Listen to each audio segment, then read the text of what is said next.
এবার বাংলাদেশের কোচ নিয়োগের দায়িত্ব নিলেন স্বয়ং নেইমার জুনিয়র। সেখানে 8 থেকে 10 জন কোচের তালিকাও করেন এই ব্রাজিলিয়ান।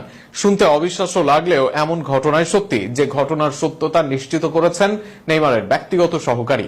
বাংলাদেশের ফুটবলের কোচ নিয়োগে কিভাবে যুক্ত হলেন নেইমার, তা নিয়ে থাকছে প্রতিবেদন। এক মুহূর্তে আপনার মনে হতে পারে, আদৌ কি ঠিক সংবাদ শুনছেন? বাংলাদেশের ফুটবল আর নেইমারের আলাদা ভিডিও কি মিশে গেছে একই সাথে, নাকি এলোমেলো হয়ে গেছে সব? বাস্তবিক অর্থে কিছুই হয়নি এলোমেলো। এবার বাংলাদেশ ফুটবলের সাথে আসছেন নেইমার জুনিয়র। বাংলাদেশের কোচ নিয়োগে রাখছেন সরাসরি অবদান, আর এটা নিশ্চিত করেছেন নেইমারের ব্যক্তিগত সহকারী রবিন মিয়া। সাম্প্রতিক সময়ে চুক্তি শেষ হয়েছে বাংলাদেশের সাবেক কোচ হাভিয়ার কাব্রেরার। নতুন করে কোচ নিয়োগ করতে যাচ্ছে বাংলাদেশ। এর মাঝে এসেছে অনেক সিভিও, আবার বাফুফেও আলাপ করছে অনেকের সঙ্গে, আর সেই কাজে বাফুফুকে সাহায্য করছেন নেইমার। নেইমারের এই সাহায্যের কথা স্বীকার করেন তার ব্যক্তিগত সহকারী রবিন মিয়া। নেইমারের সহকারী রবিন মিয়া বাংলাদেশী, যিনি নিয়মিত যুক্ত থাকেন দেশের ফুটবলে। সেই রবিন মিয়াকে সাম্প্রতিক সময়ে এক ভিডিওতে জিজ্ঞাসা করা হয় কোচ নিয়োগে সে কোনো সাহায্য করতে পারবে কিনা। জবাবে রবিন বলেন নিজের কার্যক্রমের কথা। সেখানে তার বস নেইমার জুনিয়রের কাছে এ নিয়ে সাহায্য চান রবিন। এই ব্যাপারে আন্তরিক দেখান নেইমার এবং 8 থেকে 10 জনের নামও বলেন তিনি। শুধু নামই বলেন না, তাদের যোগাযোগের উপায়ও বাতলে দেন তিনি।